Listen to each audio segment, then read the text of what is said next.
El día de hoy en Hablemos de Competencia damos inicio a una serie de videos en las que abordaremos conceptos básicos de economía aplicados al análisis de competencia.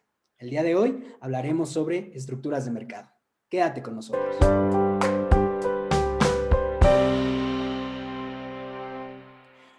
Para hablar el día de hoy de estructuras de mercado, nos acompaña el maestro Santiago Botero, quien es coordinador general de mercados regulados en la COFESE.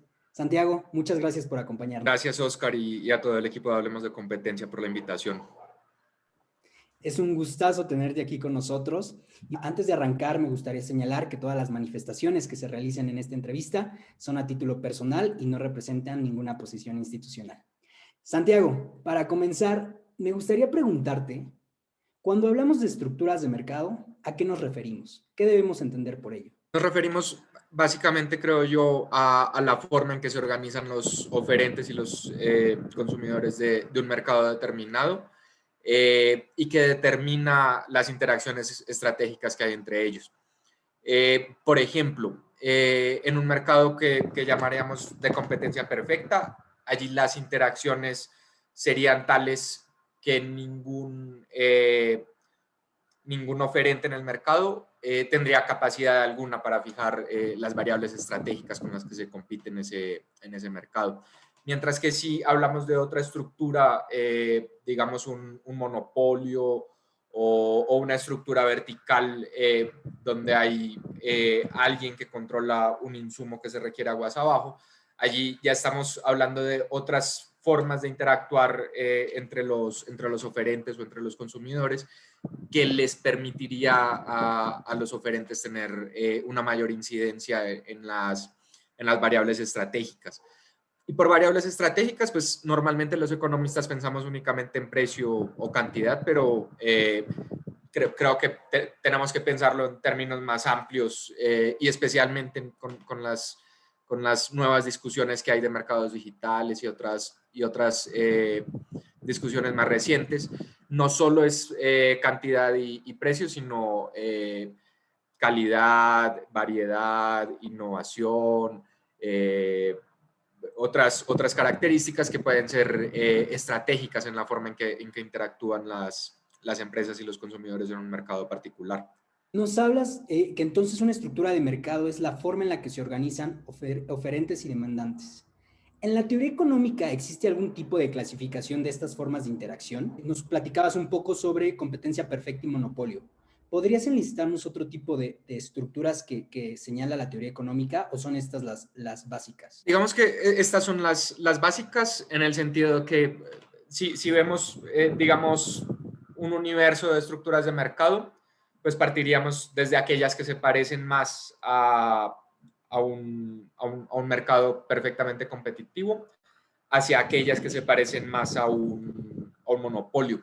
Y digamos que en teoría queremos alejarnos lo máximo posible de la estructura monopolística y acercarnos lo máximo posible a una estructura perfectamente competitiva. Pero digamos que estos son como los dos polos únicamente teóricos. Bueno, especialmente el de competencia perfecta es más que todo teórico que práctico. El de monopolio si lo observamos con mayor facilidad, digamos, en la vida.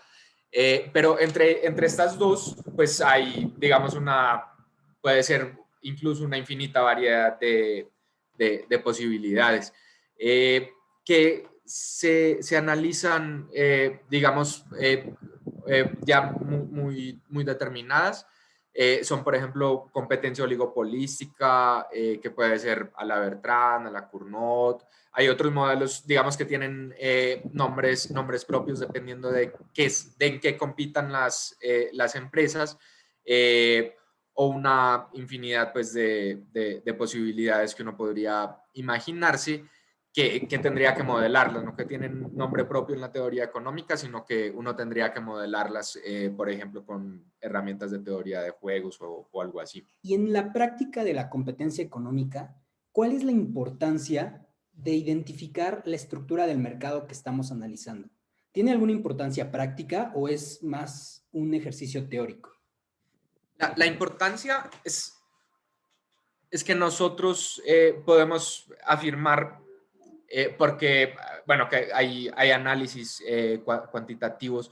Nosotros podemos afirmar que una estructura que se acerca a un monopolio genera pérdidas para el bienestar de los consumidores. Los consumidores están, digamos, en general, no están unificados ni pueden reaccionar con facilidad ante mercados que tienen alta concentración de mercado en pocos competidores. Y en estos casos, lo que sucede es que a los consumidores se les pueden aumentar los precios o disminuir la calidad de los bienes y servicios.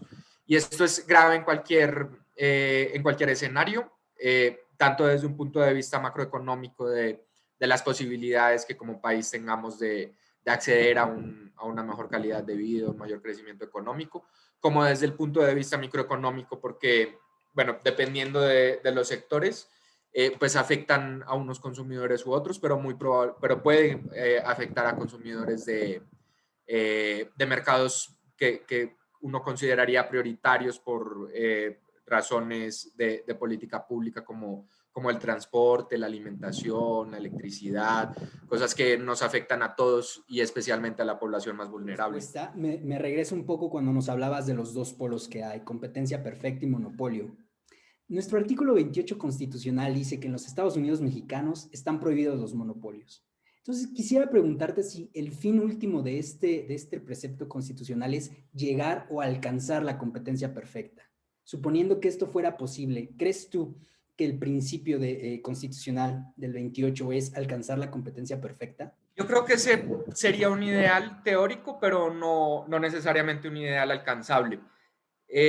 Yo creo que más bien a lo que se refiere el artículo 28 no es a prohibir los monopolios como tal, sino a prohibir las prácticas anticompetitivas, el acaparamiento de productos de consumo de una clase social en pocas manos, el abuso de poder sustancial de mercado, las concentraciones ilícitas,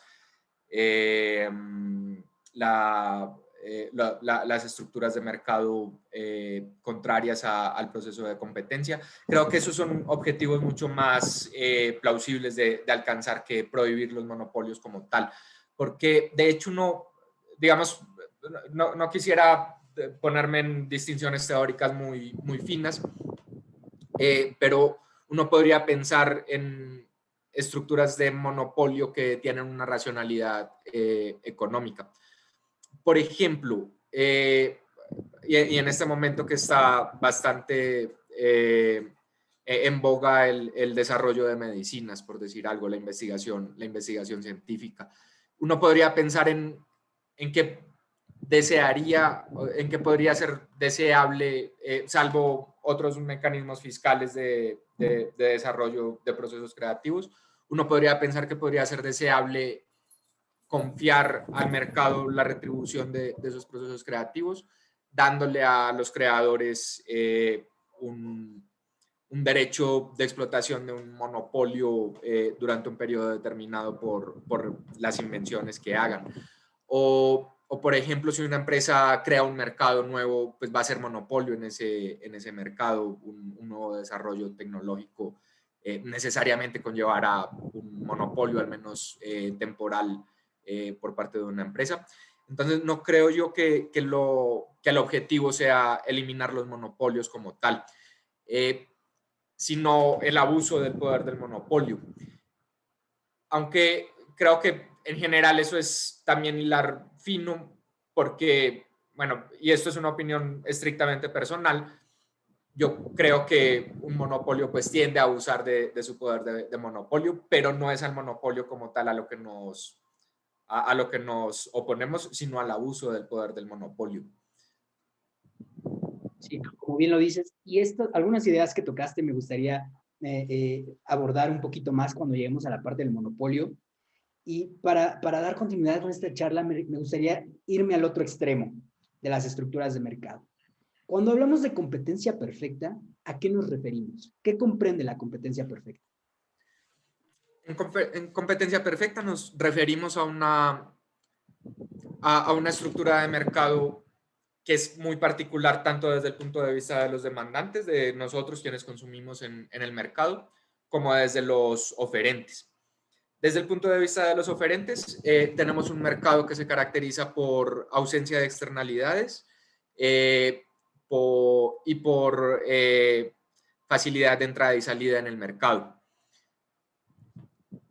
Esto significa que una empresa cualquiera, si ve una oportunidad, una persona o alguien que vea una oportunidad de negocio en el mercado porque los precios estén más altos de lo que deberían estar, podría ingresar fácilmente a competir en el mercado.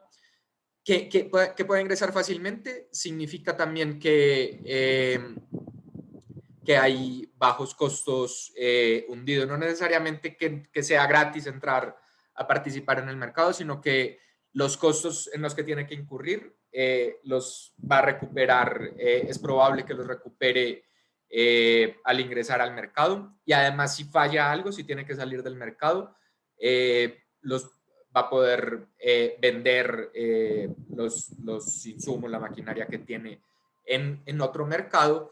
Entonces va a ser fácil tanto entrar como salir y así aprovechar las oportunidades de negocio. Y para esto, pues, necesita acceso a la tecnología, necesita un entorno regulatorio promotor de la competencia, necesita poder tener certeza jurídica, poder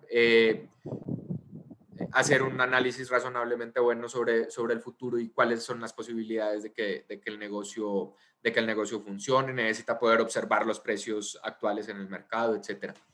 Eso es por parte de los eso es por parte de los oferentes. Por parte de los consumidores, son consumidores racionales, perfectamente informados, básicamente es racionales y perfectamente informados. Racionales en el sentido de que ellos pueden observar lo que pasa en el mercado y tomar decisiones que les beneficien o que, digamos, nos imaginamos que maximicen una función de utilidad, pero es algo teórico realmente, pero es que ellos van a poder tomar decisiones que les convengan. Ellos están perfectamente informados en el sentido de que pueden observar los precios de todos los competidores y elegir el mejor precio para ellos. Además, aquí no hay externalidades positivas ni negativas, en el sentido de que la única, tanto para el oferente como para el consumidor, van a poder tomar una decisión basados exclusivamente en el precio que pagan. Es decir, en otros mercados, por ejemplo, uno no necesariamente en las transacciones o en las decisiones que toma incorpora todos los posibles efectos que tiene su decisión a través de lo que uno toma en consideración para tomarla, que en este caso es el precio. Por ejemplo, si uno decide salir en Semana Santa, los quienes decidieron salir en Semana Santa de paseo, seguramente tomaron en consideración cuánto costaban los tiquetes aéreos, cuánto costaba el viaje que iban a hacer, etcétera, pero muy probablemente no tomaron en consideración efectos de salud pública derivados de la pandemia. Eso es una externalidad negativa, que no todos los elementos para tomar la decisión son considerados por el consumidor.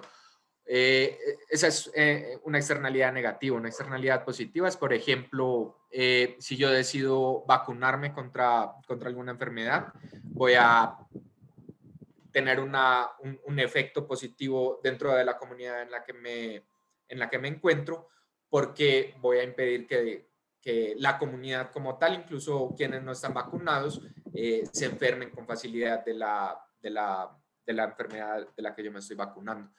Este tipo de cosas que se llaman externalidades no están presentes en mercados perfectamente competitivos. Y un último elemento que hay en estos mercados es que debido a la perfección de la información que hay, únicamente prevalece un precio. Es decir, si un oferente quisiera cobrar un precio un poco superior al de los demás oferentes, los consumidores van a saberlo y se van a ir con otro oferente y lo van a castigar no comprándole nada. Entonces esa no va a ser una decisión sabia para este oferente. Entonces aquí en los mercados perfectamente competitivos prima la ley de un solo precio. Esos son básicamente los elementos más sobresalientes de esta teoría, de este modelo.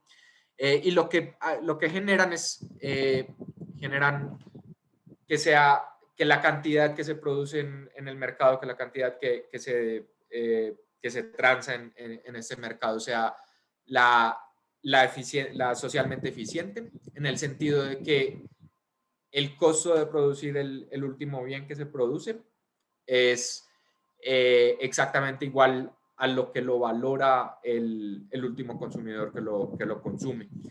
Y tanto ese costo como esa valoración son los que determinan el precio y la cantidad que hay en el mercado. Creo que quienes siguen Hablemos de Competencia, pues conocemos la forma de la función de demanda decreciente y la función de oferta creciente. Esto lo que quiere decir es que si el último consumidor es el que determina el precio, todos los consumidores antes valoran más, por la función de la demanda creciente, valoran más el bien que el precio que pagan.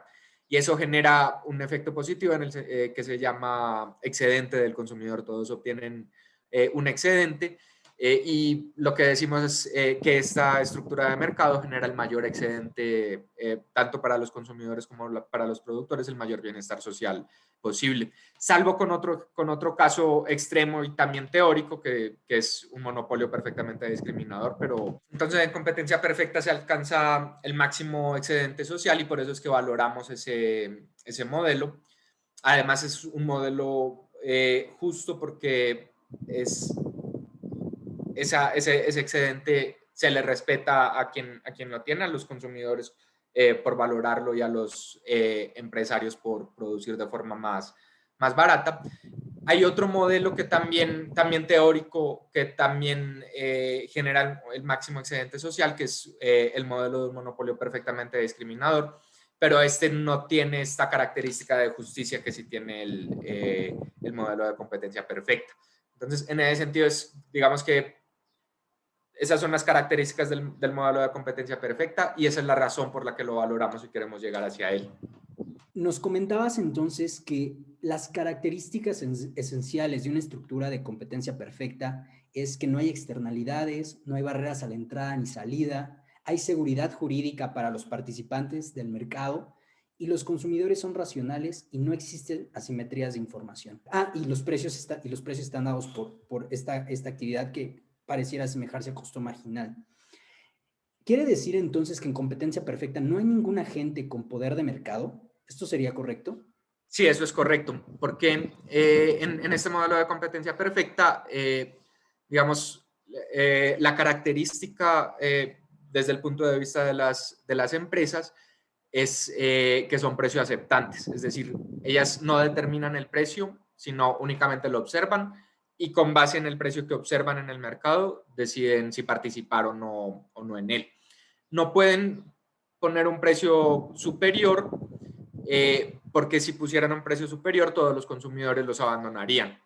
Y no pueden poner un precio inferior porque si pusieran un precio inferior tendrían pérdidas, porque recordemos que lo que determina el precio es el costo del último bien que se transa en este mercado, por eso es socialmente eficiente. Entonces las empresas no pueden determinar eso y en ese sentido es que aquí no hay posibilidad de un comportamiento estratégico por parte de las empresas. Las empresas no determinan el precio, que es la variable estratégica en este modelo. Nos comentabas que ver un modelo de competencia perfecta es prácticamente imposible en la práctica, pero tiene una utilidad teórica. Me gustaría preguntarte, ¿por qué es importante teorizar una estructura de competencia perfecta? Creo que en general Es decir, en general, cualquier ciencia intenta teorizar sobre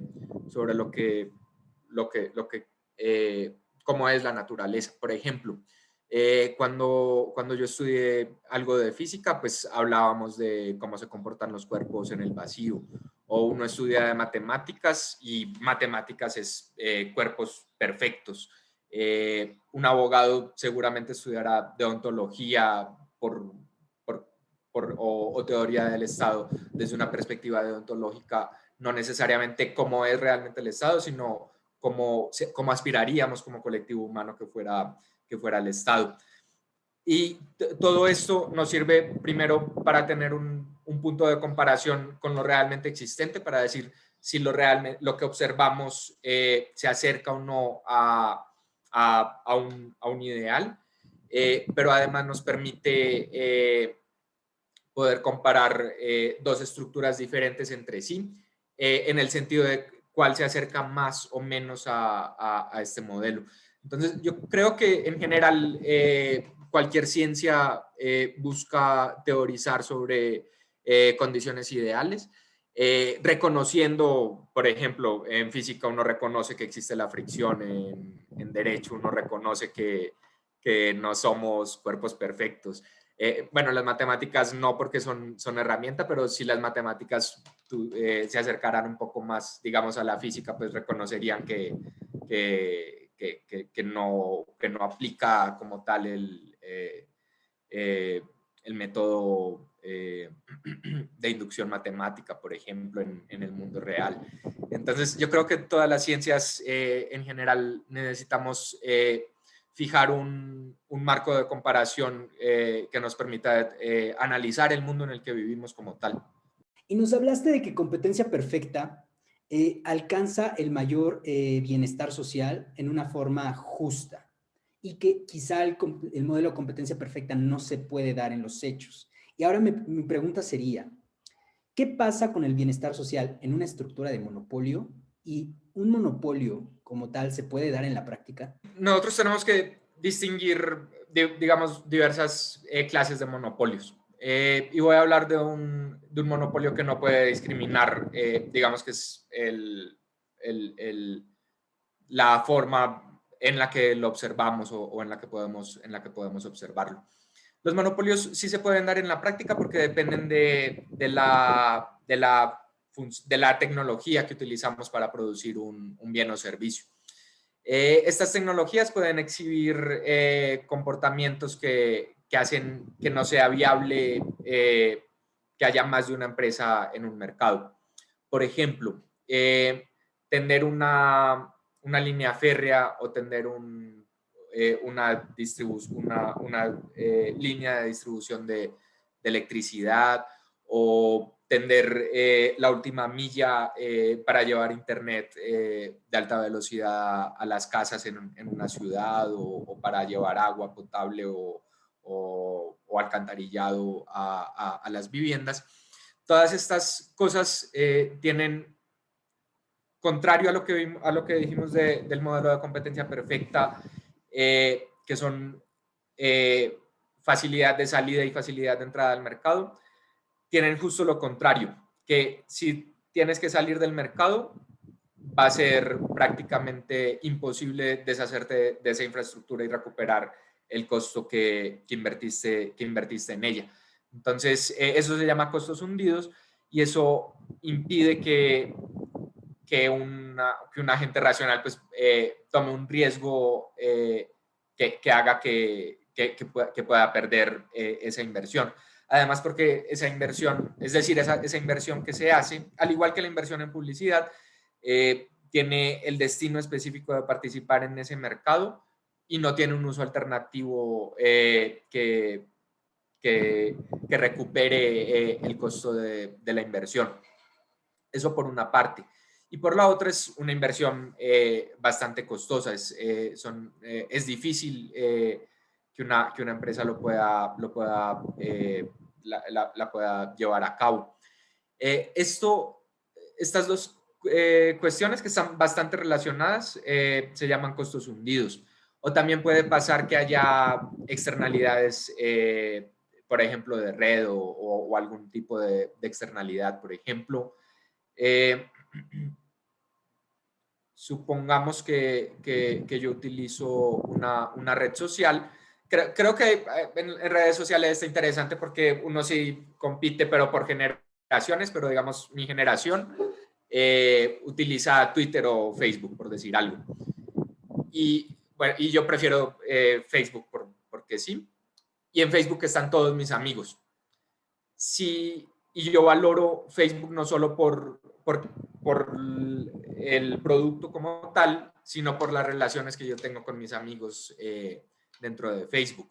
Es decir, ahí es muy difícil que otra empresa compita contra Facebook por mi preferencia, porque para que me gane no solo me tiene que ofrecer una mejor red social, sino que además yo me tengo que coordinar con mis 1000 amigos de Facebook para que nos vayamos todos a la red social y sigamos disfrutando de nuestra compañía, por decir algo.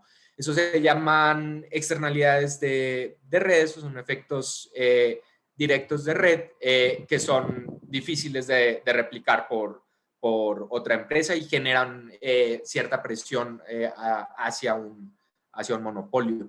También efectos indirectos de red, que es cuando, por ejemplo, casi todos los productos que nos ofrecen gratuitamente a los consumidores, lo que hacen es demandar nuestra atención y entre más atención nuestra tengan, acceden más fácil a otro mercado que quiere nuestra atención, por ejemplo, el de publicidad.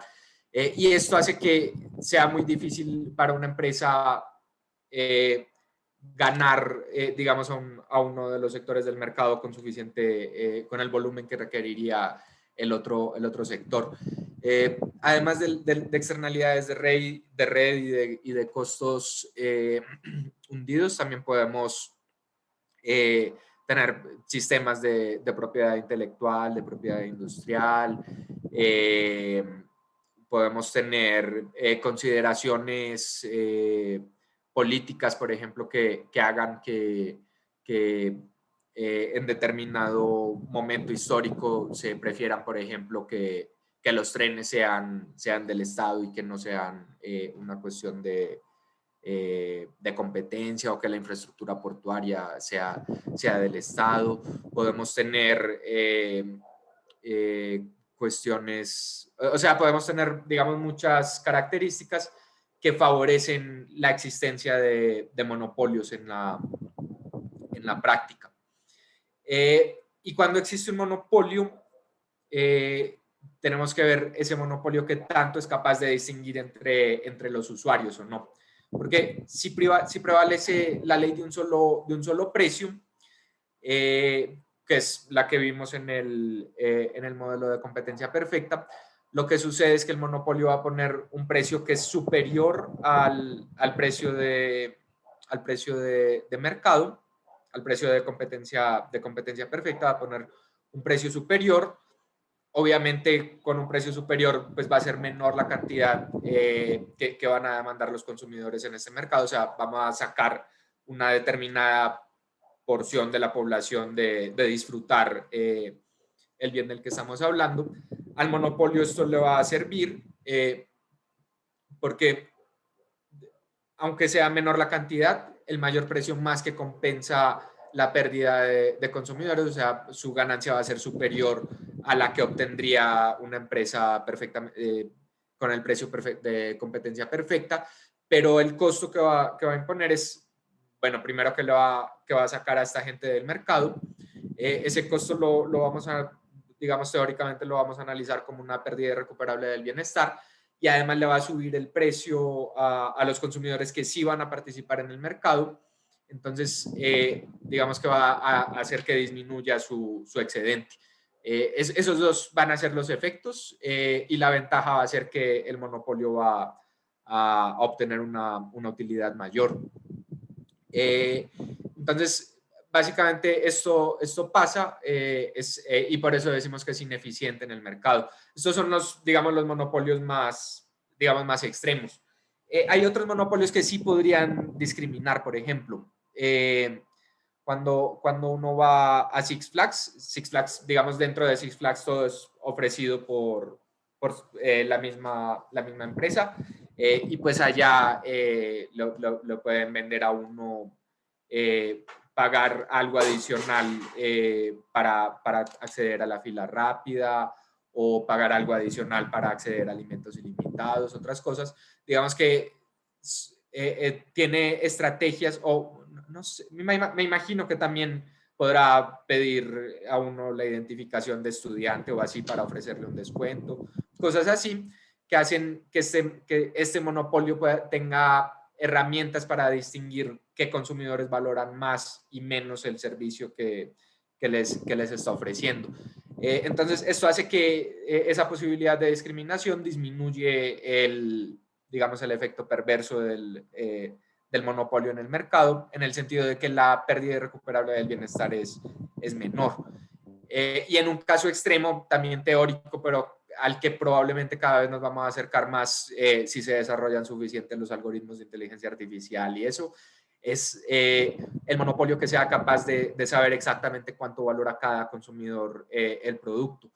Este monopolio va a producir la misma cantidad que se produce en competencia perfecta, va a ofrecerle al último usuario el mismo precio que se produce en competencia perfecta, pero a todos los usuarios anteriores les va a extraer todo el excedente del consumidor. Entonces, este no va a generar una pérdida de bienestar social, sino que únicamente va, digamos, a expropiarle el bienestar de los consumidores, se lo va a ganar únicamente el monopolista. Entonces, estas son como las principales estructuras de monopolio que podría haber, y si se ve monopolios si se ven, o diversas estructuras que permiten aprovechar poderes de monopolio. Nos hablaste de algunas clasificaciones que hay de monopolio entre la ordinaria, la que hay una pérdida irrecuperable de bienestar, y nos comentabas también de un monopolio que puede discriminar de forma perfecta, que en cierto modo es, podríamos decir, eficiente, pero no justamente, no justo como señalabas en competencia perfecta. En este inter, me gustaría preguntarte, ¿a qué se refiere cuando escuchamos monopolio natural? ¿A qué nos referimos con esto?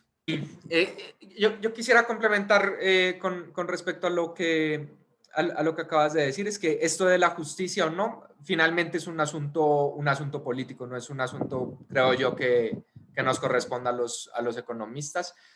Y eso va a generar discusiones muy interesantes, porque una cosa es si las autoridades de competencia tenemos que defender la eficiencia social, o si tenemos que tener una posición pro consumidores, y eso es una discusión política como tal, no es una discusión que pertenezca a la ciencia de la economía, y creo yo que si eso se desarrolla, pues va a generar debates muy interesantes en general.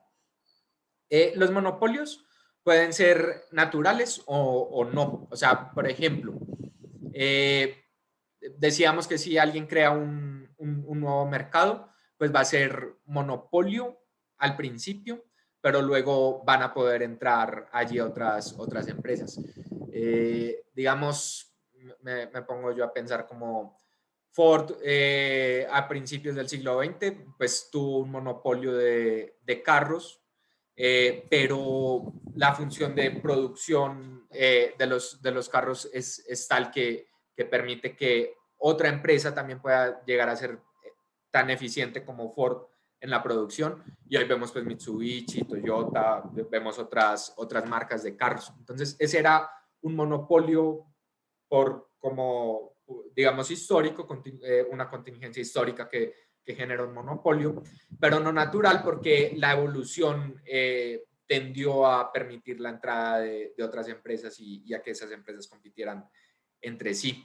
Mientras que hay otros que no, que digamos la tendencia natural, incluso cuando partimos de una situación un poco más competitiva, la tendencia natural es a la concentración, justo por lo que habíamos dicho hace un rato de economías de escala, economías de alcance, economías de red, cosas, digamos, situaciones particulares de la función de producción, hacen que sea más eficiente que una sola persona pertenezca al mercado frente a que pertenezcan más de una empresa. Por ejemplo, si uno se pone a producir, a cocinar, digamos, tienes, digamos, en tu cocina una inversión de capital, tienes determinada cantidad de ollas, de estufas, de platos, digamos, esa inversión y la vas a poner a medida que empieces a producir, digamos, vas a meter más factores variables, vas a meter un cocinero, un chef, un ayudante y vas a empezar a meter gente. Y cada vez que metas gente, vas a obtener una cantidad mayor de platos que puedes producir. Pero llegar a un punto en que en la cocina como está, no vas a poder meter más gente porque ya se va a empezar a estorbar. Entonces, o puede que llegue el punto en que produzcan o cada vez menos platos adicionales, una persona adicional, o que de plano una persona ya empiece a estorbar tanto que se produzcan incluso menos platos que con menos personas. Y para superar ese problema, pues vas a tener que duplicar el tamaño de la cocina o así. Entonces, estas funciones, digamos, hacen que para producir más tengas que digamos que sea igual de eficiente tener dos cocinas que tener una cocina del tamaño, del doble de tamaño. Esto es una función de producción que en este ejemplo así súper sencillo tiene economías constantes de escala. Lo que esperamos en mercados competitivos es que las economías sean decrecientes, que a medida que empieces a ser muy grande tengas un poco más de dificultades administrativas, gerenciales, cosas así que digamos, no privilegien que crezcas infinitamente grande. Pero hay otras economías que son decrecientes en la escala. Por ejemplo, un tren, si le empiezas a sumar cada vez más toneladas, digamos, el costo adicional en combustible que va a consumir este tren no se compadece con el beneficio de meterle más carros a ese tren. O sea, cada tonelada, a medida que le metas más toneladas, cada una va a valer menos el transporte de esas toneladas. Este tipo de cosas hacen que sea más eficiente tener pocas empresas pocas empresas muy grandes que muchas empresas de tamaño más pequeño. Y cuando esto pasa, son economías, ya decimos que son economías decrecientes de escala, y esa es la principal característica de un monopolio natural. Eso pasa, por ejemplo, en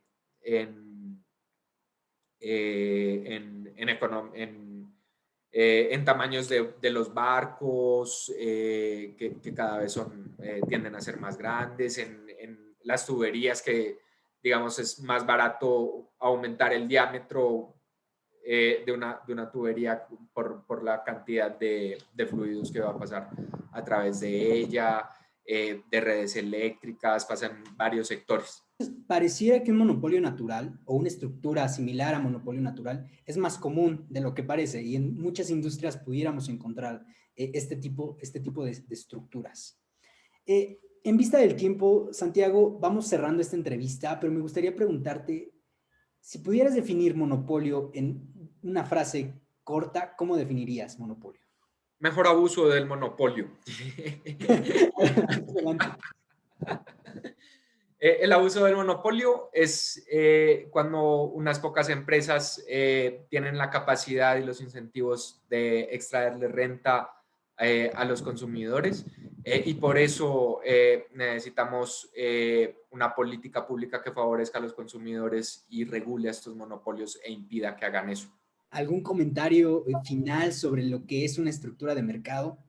Y en general, porque nos gustaría invitarte, aprovechando que estamos ahorita grabando, para hablar en una siguiente sesión sobre oligopolio, sobre monopsonio y algunos ejemplos que se dan en la práctica. Entonces, para cerrar la idea general de estructura de mercado, ¿algún comentario que tengas? Sí, lo que yo creo es, vivimos en un mundo diverso, como bien lo dices, hay muchas estructuras de mercado. Sabemos que los monopolios no son las que nos gustan o por injustos o por ineficientes. Sabemos que los mercados competitivos son los que nos gustan porque nos permiten el mayor nivel de bienestar. Y lo que queremos es identificar en cada mercado en donde estamos e intentar que nos acerquemos lo más posible a una estructura de competencia por el bienestar de la población, por el bienestar del país y por ser una estructura justa. Políticamente uno podría pensar en que un monopolio no es una estructura justa, que lo justo es garantizar el bienestar para el mayor número de personas y de la forma más eficiente posible, y eso lo logramos con mercados competitivos. Santiago, muchísimas gracias nuevamente por acompañarnos en esta sesión de Hablemos de Competencia. A todos los que nos escucharon en esta entrevista, no se pierdan la segunda parte con el resto de estructuras de mercado. Y pues nuevamente los invitamos a que sigan la página hablemosdecompetencia.com, así como nuestras redes sociales, para que observen todo el contenido que el foro crea para ustedes. Muchísimas gracias. Nuevamente, Santiago, muchísimas gracias por tu participación. A todos los que nos escucharon y nos vemos en otras sesiones de Hablemos de Competencia.